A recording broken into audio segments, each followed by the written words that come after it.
I'm Jamie Christ and I play guitar for 15 Dead. And what do you play for 15 Dead? Lead guitar. Cool. And there's this place here called Palace of Crust. Could you maybe explain a bit more about it? Well, it's our house. We basically started it because we got barred from pretty much everywhere in Aberdeen. So we can put any gigs on, and we thought, we wanted to get out of Bedford, which is where we were living before, and which is a hellish place. So we thought if we get our own house and then make it somewhere that's suitable that we can put on some gigs, then we could just do that, and we wouldn't have to worry about venues taking us on or anything. And why do you usually have problems with venues? I think it's not really. I think the kind of venues we would like to play don't really want to put us on. I think there's kind of a social stigma attached to our music. We don't really help it though. I mean, it's not bad though, really in general. But people don't really want to put us on, and I think the slightest provocation, just like that. That's it. That's it. No more. But, Which is where there was another type of music and another group of people that didn't look like us. It would probably they just let it slide. Yeah, you got A lighter. No. I do. So do you think that there is a sort of preconception about people that play the kind of music that you do? I think there definitely is, yeah. But I think the other reason we started this whole thing up was because in Aberdeen there's not really a lot of bands that come through, and I think it gave us the opportunity to book bands that we would like to hear. Yeah, because you have to drag bands up here basically, because everyone knows that there's no one to play to for a start, and so that's the other thing we thought. If it was a house and you didn't have to pay to get in, and there's no door tax, and people could bring their own booze, then it would be a lot easier for more people, and it'd be a lot more accessible as well. And you guys do take some measures against sort of noise control. Can you explain, what you do to make it a little bit less noisy for your neighbours? I mean, if you wander about, there's no. We're quite a distance away from anyone else, and we fire up mattresses on the windows and whatnot. We've done about six. We've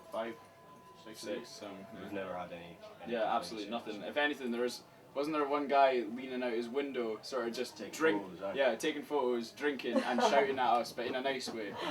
So it was fine. Right on. And now, kind of in the punk scene in Scotland, Palace of Crust is getting a name for itself. Why do you think that is? Time for it to be ending. Yeah. But it's got a really good reputation. What do you attribute it to? Just that I think we put on decent bands, really. Yeah, exactly. We put on decent bands, and people. I mean, it's what everyone wants. Like every other punk gig anywhere else, people will be drinking outside and stuff because they can't, afford the £3 a pint. Yeah, exactly. And people drink outside, but I mean, we're basically giving people an opportunity to bring their own alcohol and have. I mean, it's a really sad state of affairs that alcohol matters that much to a gig. Yeah. But would you say with your gigs it doesn't necessarily matter as much? No, it matters even more. And everyone downstairs, they look like they're having a really good time.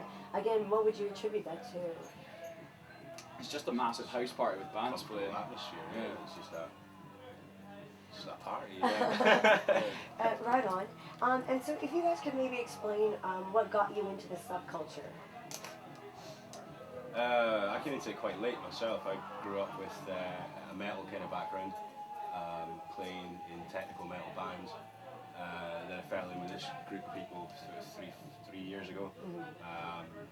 And then you forgot how to play your guitar. It was like, fuck, I have to be a punk musician now. But no, I fell in love with the scene.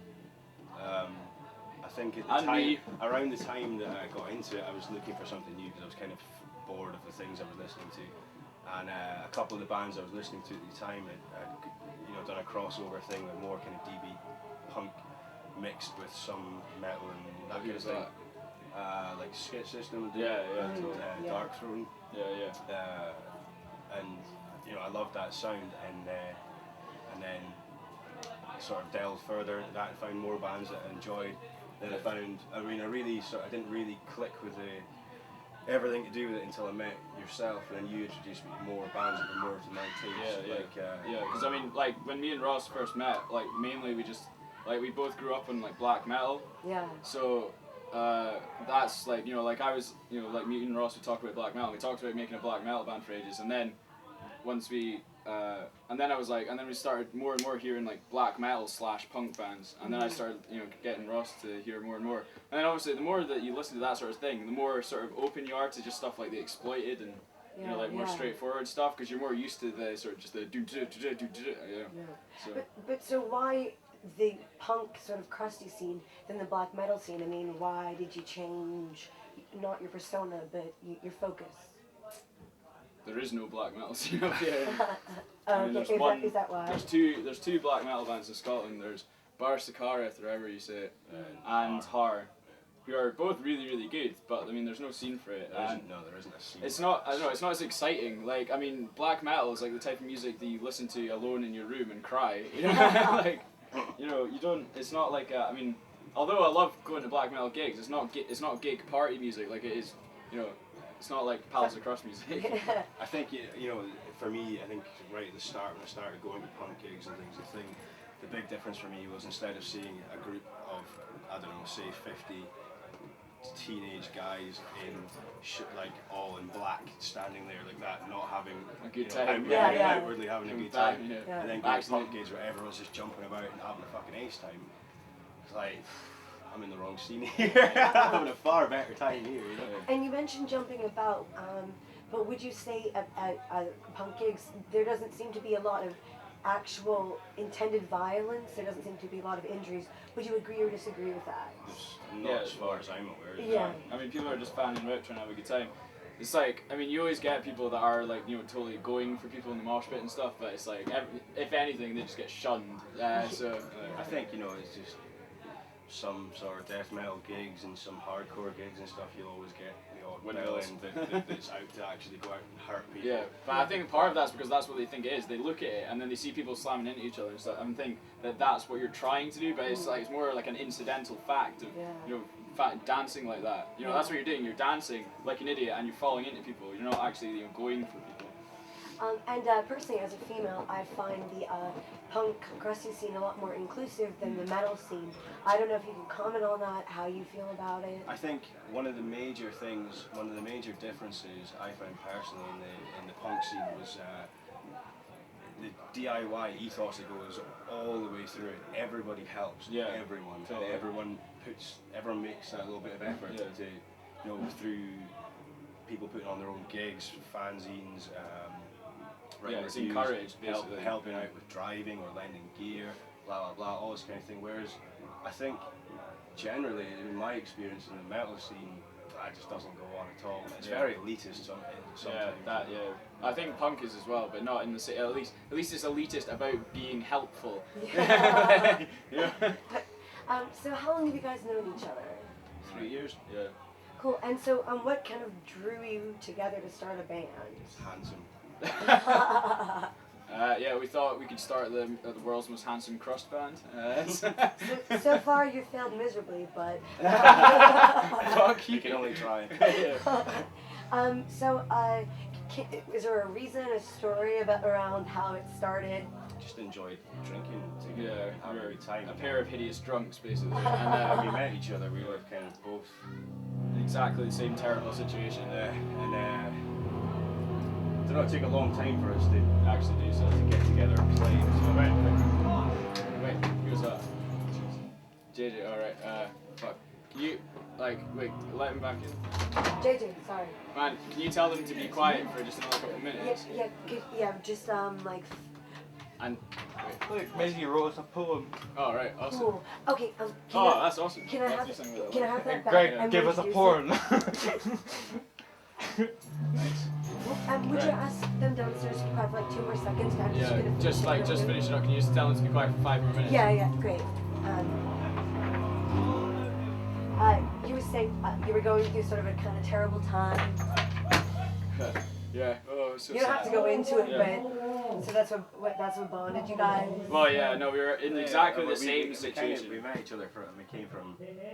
I think at the moment when we met each other, I was very into black metal music and sort of flirting with punk, and he was the opposite. Well, yeah. Well, I mean, I was coming back to it. Like when I was 16, I was obsessed with black metal, and that was like my thing. And then I got really, really into punk for years and years, and then now back then when it was exactly what Ross said.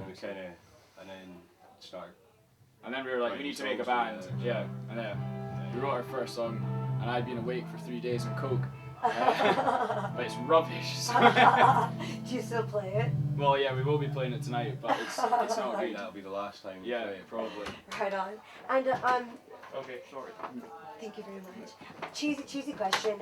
But how would you describe your sound? Either using, first of all, using words, and then also using bands, please. Or you can avoid both. I don't know. We're just like I think we're just like a crust. Like I don't know. We're black metal for punks. Yeah. Yeah. I think we're letting punks into black metal nicely. Well, not nicely, but you know what I mean. Like we're like yeah, exactly. I think the newer songs, some that we will play tonight, it's kind of when we started, we were trying to mix the genres together and didn't. It was more kind It was of like cut black and metal paste. bit. It was like yeah, a black metal bit, punk like bit, DB punk, and then a little black metal bit, and then But now whereas it's- now it's kind of more with the newer songs, Yeah. it's kind of more Gelled. and It's yeah, cohesive. yeah, it's a lot. It's kind like of, it's a lot more mature. Like when we listen to our old stuff, it sounds like shit. a 14-year-old, a bunch of 14-year-olds trying to copy the sound that we've got now, Yeah. but like not having the technical ability or basically foresight to be able to do Yeah, it. I don't know. It's, And so, what inspires you guys? What do you sing about? That'll be you. I don't know. A lot of it's really sort of like either like anti-punk and anti-black metal stuff. Like I'm just like singing about how wank the whole like elitist thing is. Like that's what our new stuff is about. And then just like the shit things about living in Scotland mainly, and the shit things about Britain. Throughout all of us is very anti-organised religions. Yeah, really One thing. anti-religion. All religion. Yeah, like not just Christianity, because like I think very stereotypical, only yeah. complaining about Christianity is really like a cop out, like because you're too afraid to. People are too afraid to take the piss out of other religions, but they shouldn't be because it's all just as bad. Just because you're more attuned and know more about one, and you have more like it's like punished you throughout more of your life, doesn't mean that it's not the same thing for other people. I'm not trying to like take the piss out of the people that believe in it. I'm taking the piss out of the belief actual itself? institution itself, because it makes me fucking sick how much punishment people go through in the name of it. And then, how would you react, devil's advocate, if someone said you're so on PC, you're offensive? I don't give a shit. I was in a band called Wife Beater. I don't care, you know. Yeah, and then Hideous was an anti-punk band, and we were really on PC, so I don't care. Right on. And so, do you write all the lyrics yourself? Does anyone Badger else? and I share it, and then you starred as well. Well, you're Bits and pieces. yeah. And so, I mean, do you write anything yourself other than lyrics? Any poems or anything? like that? Yeah. Well, I just wrote a poem for my mum for Mother's Day. So. Oh, Okay, that's so sweet. Hi, Mum. So, regardless of the argument of whether punk started in the UK or the States, what are your feelings about the punk scene in Scotland right now? I think it's fantastic. It's a lot more. Yeah, the bands are absolutely amazing. They're Like we have key so many awesome bands. And why are they amazing? Can you explain why? Well, it's just they're. Everyone sounds pretty fresh, you know. Yeah, I think like because Scotland is like, it's such a shit place. I think like the fury comes out, and like we have to like the angrier you are, the better your punk will be. So. Yeah, so don't get a job or a girlfriend. Yeah, exactly. Yeah. Well, no, get a girlfriend and then make her break up with you. There you go, whole albums worth Yeah, of songs. exactly. Yeah. So what would you say differentiates the Scottish punk scene, say from continental Europe or America? I would probably clash that one too. Yeah. To be honest, I don't. Well, I don't know, man. I mean, like I was in Scandinavia on tour, and it was awesome. It was exactly what we were trying to achieve, and that's it. And even though Scotland, in terms of the population, is quite small, do you feel there's like a... I think the people that are in it are really dedicated. I think there really is a brilliant scene. I don't think there's a particularly a good scene in where we are in Aberdeen. We've tried to. There's a few people here that try and help things, but there's a lot of people that don't really make the effort. Yeah, I think. But it looks like some people do, because apparently it's your birthday, and someone has written you a poem. What has he written? Well, no, it wasn't me. It's It was actually- Maisie. No, I know. It's Maisie. actually going to be performed later on. Oh, cool. Could you read the Let's see. Okay, Okay, so okay, we need to wrap this up because they need to start playing. Okay, so stupidest, more stupid, or craziest or funniest fan story ever. I don't know. To be honest, when it comes down to that, it's like, you know, we've done a lot of terrible things in our life, but I think more than anything, I think people should realise that when a band is hanging out in their van when they're on tour, like, it's because they feel like they're going to fucking die. Like we always used to go to gigs and like bands would be hanging out in their van and we'd be like, what a bunch of dicks. Or what, you know, I was looking forward to having a chat with them and that. But really, it's because they literally feel like they're going to die. And I mean, like, even after 2 days of touring, like, Yeah, I was dead. Aye. Spewing at the back of the van. Yeah, yes. Yeah, while moving, it's just like, No time to stop. no. Right, cool, good. Sorry, I Cheers. didn't mean to take so long. No, it's cool, okay. Yeah. Thanks.